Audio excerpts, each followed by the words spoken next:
Hello and good evening. This is a special show and a special match of this tournament. Well, today we have two of the eminent guests with us. One is Mr. Rajkumar Sharma.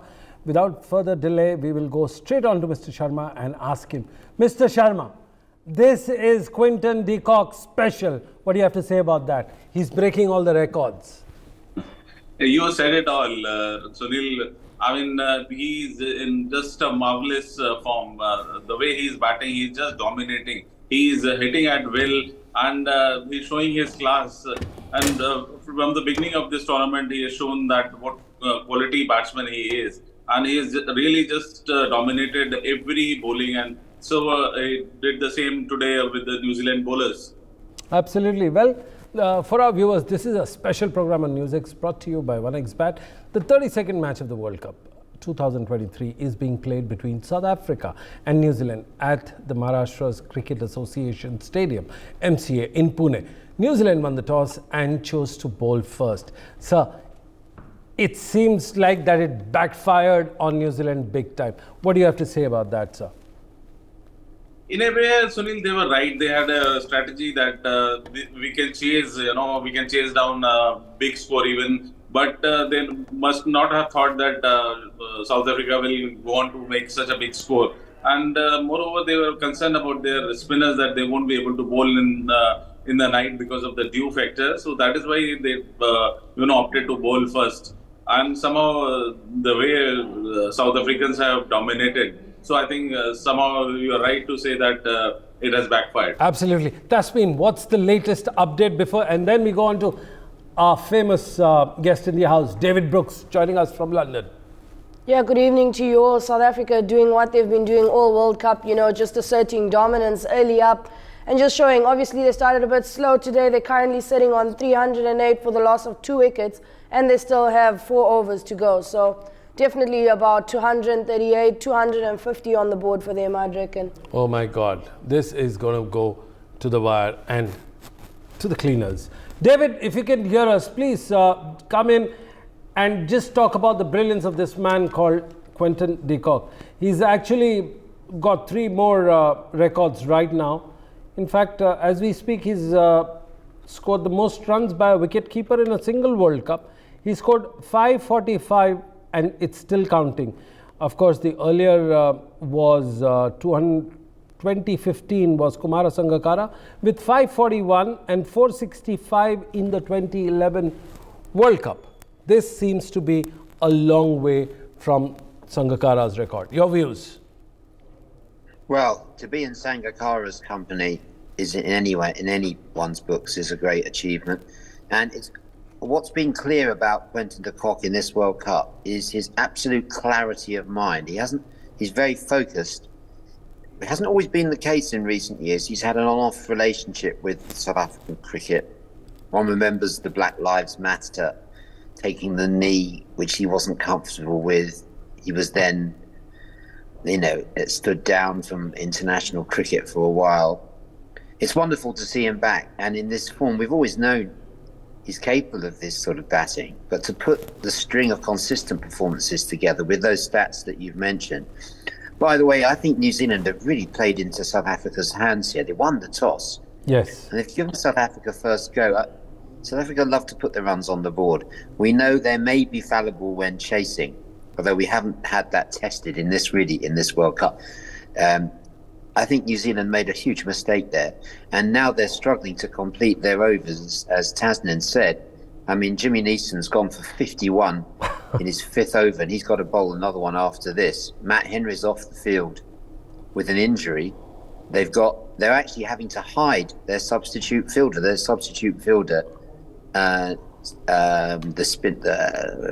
name is temporarily escapes me. The spinner. But he's been hidden at short fine leg. Absolutely. They haven't got anyone else in the squad. Sodhi. They haven't got Nish Sodhi. They haven't got anyone else to field. And, these squads of 15, Sunil, it's not very much, is it, for a long tournament like this? Surely 16 or 17 players. Well, we can always, a more realistic number. In the MCC, when your friend Mark Nicholas, when he takes over, I think you should put in a word and tell him to take that ODI bilateral thing out of the window. But again, As we speak, Mr. Rajkumar Sharma, this question is to you. The records that he's breaking, he's the first South African to score 500 runs in a World Cup edition. Most sixes by a wicket keeper in the World Cup edition. Third in the history to score 4 or more World Cup centuries. Most runs as a wicket keeper, we discussed that. And first to reach 500 runs in this World Cup. And the last but not the least, most runs in the World Cup edition after the first 7 innings. What is he up to? This seems to be a combination of 2 batters playing at the same time with 2 or 3 because he seems to be doing impossible at this moment. Mr. Rajkumar Sharma. Definitely. I mean, he's just dominated this World Cup, and though everybody knew that he's such a devastating batsman, but I mean, the type of form he is in, he's just unstoppable, and he's starting his inning from the word go. From the very first ball, he's dominating, and the amount of sixes he is hitting, that shows his control and his skill part. So I think he's been benefited by playing in IPL in India. He's got all the idea about Indian wickets, Indian grounds, and so he's taking advantage of those things also. But everything said and done, it is remarkable, records what he's doing for his country and for his team. Well, we are celebrating Quinton de Kock here. Of course, he's one of the most amazing run that any wicketkeeper batter or batter and a wicketkeeper put together has. And guess what, Tasmin? This is where you need to come in. Who decides to retire at a time when he's actually at the peak of his career? I mean, we all know Gavaskar scored his century before he retired from the World Cup 1987 against New Zealand, where Chetan Sharma got that hat-trick again. Tasmin, who retires at 30? Who retires when he's actually playing at the top? What is the... Just help us explain. To say the least, I don't think this is the first time, he's been at the peak of his career. As any normal athletic career, it goes up, it goes down, it comes back up again. And all respect to him personally from me, you'd want to leave the big stage feel like you've done everything you could possibly do. And what a better way to leave it on a high, He's playing fearless cricket right now. He's got absolutely nothing to lose. He's leaving it all out there. And I think he's given his country something good to remember him by, personally, for me. Well, that's an interesting thing that I've just got another stats. Very interesting, I think. David, you must hear this. I don't know if it's a question or just a plain stat and your comment. Most sixes in a World Cup in 2023, and of course we are looking at from 99, is 78 by South Africa, and they still have 2 more games to go, perhaps 3, perhaps 4. Where do you see this thing? Do you think this will cross the century mark for the first time? It does look that way, doesn't it? With Rassie van der Dusen still in at the other end. I mean, he's hit 5 sixes today, 9 fours. And as we speak, unbeaten on 133. And then David Miller's just come out and hit a couple of sixes, and they've still got Aiden Markram and Henrik Larsson. Oh my God. So when you look at what the firepower that South Africa have to draw on, bearing in mind Marco Jansen made a 70-odd in the first match, batting at 7, you just think this is going to be a very tough team to beat, particularly if you give them first knock. I mean, New Zealand, they won't be happy with their performance today. It's going to take, an innings from Devon Conway. He holds the key, I think. If Conway gets going, that's the only chance of staying in this match. As for that 6 hitting record, that is going to go, isn't it? Absolutely. I wonder if it was Chris Gale that was one of the biggest 6 hitters in the past. It was not in this World Cup. West Indies not in this World Cup, and not in the Champions Trophy either. Being excluded. I'm so intrigued by your skill. You're the artful dodger who tries to get West Indies in every form of discussion in the World Cup. But again, we'll ask Tasmin. She's got the latest update. Tasmin, what do you have for us? Definitely, New Zealand just trying to put a bit of brakes on South Africa here. They've just taken Rassie van der Dusen out as well. He walks away having scored 133 runs. Very valuable runs right now for South Africa as well. He was on a big running partnership of just onto 79 runs just between him and David Miller in under 50 balls. So definitely putting South Africa back on the place where they want to finish their overs as well in the back end. Well, so there we go. I'm going to ask Mr. Rajkumar Sharma, if he's the coach of the opposition team, what is he going to try and tell his boys? Just go with the flow, take the chances, or just go out and do something special, or just put in the extra yard or that extra run out or a half chance? Mr. Rajkumar Sharma, what is your advice to the team? Well, Sunil, for New Zealand batsmen, if I'm the coach at this stage, I would ask them to, cash their power play. That is very, very important. If they get around 80 runs without losing a wicket, 80, 90 runs in first 10 overs, and then the chase is on. Mind you, New Zealand also bats pretty deep, so they have the potential, they have the capability to chase a big score. And anything is possible, and it has happened in the past that such big scores have been chased. So I think, as a coach, I would ask my players to go all out, just enjoy a game, just go close to the South African total and try to win it at the end. So take it to the blast. I'm afraid I'll have to interrupt you here. Is it closest to the semi-final, a possible semi-final that we can have in this World Cup? Do you think this is a dress rehearsal for a semi-final clash? Yeah, it may. Sunil, you are very rightly, you are thinking very rightly that it may be a semi-final clash again, because these two teams can be second and third, and they may clash in the semi-finals. So this can be repeated, and that time it can be a dress rehearsal of that semi-final. Absolutely. And what if Quinton de Kock walks in Mumbai's Wankhede Stadium and takes the guard? It's just a nightmare. Do you think he's coming out to become a nightmare for the opposition bowlers, considering he still has 2 matches to play? Definitely, Sunil. Any bowler would be thinking that what I'll do with Quinton de Kock, the way he is dominating, the way he is going against them. So I think anybody would, as a fast bowler, anybody would be scared, bowling to him, and the coach must be really thinking what the strategy I should have against Quinton de Kock. And most likely, they will. Every coach would be thinking that I'll bowl an off spinner against him to start with. It'll be an interesting thing to see his matchups with various players, bowlers from various different streams. But this is a very philosophical, historical question to David. David, you've seen cricket from the media perspective in the last 4 decades. David, who do you think comes closest to Quinton de Kock's explosiveness, and that too at this form of cricket, the World Cup? Not about the bilateral, quadrilateral, tri-nation series. It's pure World Cup. Who comes closest to him? Well, a wicketkeeper comes to mind. That's Adam Gilchrist, the Aussie who was capable of explosive hitting and stroke play.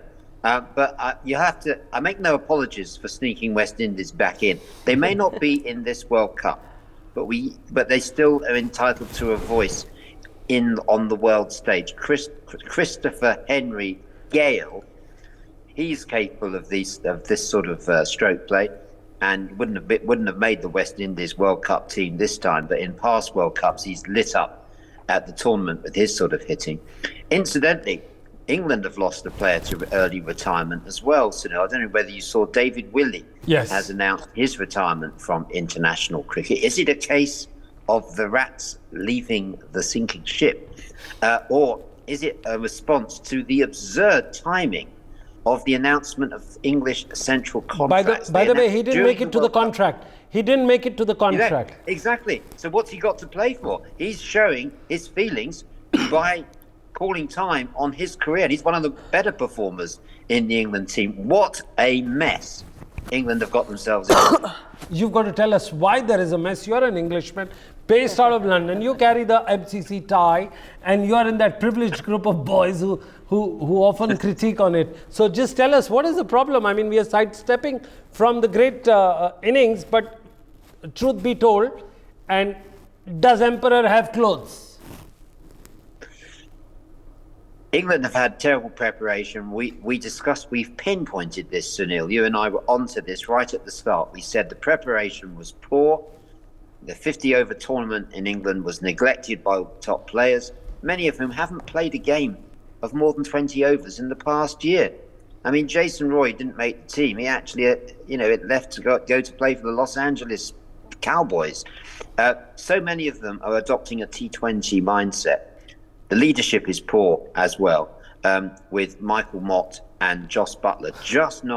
I can't remember a single thing Joss Butler has said, apart from in his very first press conference when asked what it felt like to be defending champions. He said, "Oh no, we're not defending champions, we're attacking champions." Now, that is wrong on so many different levels. I would need a multi-story car park to park my car, because it's wrong on so many levels. You cannot approach a 50-over tournament in India with that mindset of every ball having to be struck out the ground. We saw what happened with Bumrah and Shami in that fantastic spell of test match quality bowling, where England had absolutely no answer to that. Incidentally, Sunil, can I just come back on something that Mr. Raj Kumar said? I think New Zealand are going to struggle to make the last four. I think they're just on a downward curve now. And I think there's still a chance of Pakistan or Afghanistan making that final four. New Zealand are injury hit. I think they're going to Why go would you for say a that? seriously heavy Just explain. defeat. Is it the feeling or is it the arithmetic statistician's mindset talking? Heart or mind? Just tell us that. And why? Yeah, somewhere between the two. I think between the heart and the mind is the wallet. And I've seen the odds on Afghanistan, 66 to 1 for those English punters to win this World Cup. Afghanistan or Pakistan look to be improving with every game. New Zealand, I think, are struggling now with injuries. Matt Henry, the latest injury, they're down to their bare minimum squad. Very reliant on Devon Conway. And the surprise package of the tournament, Rashin Ravindra, who's really in the team for his bowling rather than his batting, but he's only bowled 2 overs today and it's gone for 17. I think New Zealand are heading for a heavy defeat here today against South Africa, and that will set them back on a downward trajectory. Pakistan, Afghanistan, the two teams to watch. Well, absolutely. That's an interesting theory coming from a man whose team is absolutely languishing at the bottom of the table with 10, and they were the defending champions. Never have been in the history of ODI World Cup a team on the 10th spot has been discussed so much of airtime, so much of discussion, so much of surround sound. But we'll come back to present, and that is Tasmin Granja. What's the latest score? So currently South Africa have just 5 balls left in the innings, and as I said, they're looking like 350 on the cards, maybe a bit more right now. David Miller just being absolutely destructive right now in his innings. He's on 47 off just 28 balls. A lot of criticism came in when he was sent in ahead of Henrik Klaasen, but he knows what he was sent in to do, and he's doing just that. South Africa are currently 340 runs on the cards for the loss of 3 wickets, and they still have 5 balls to go. I want to highlight the fact for you that in their power play too, in a period of 30 overs, they scored 195 runs.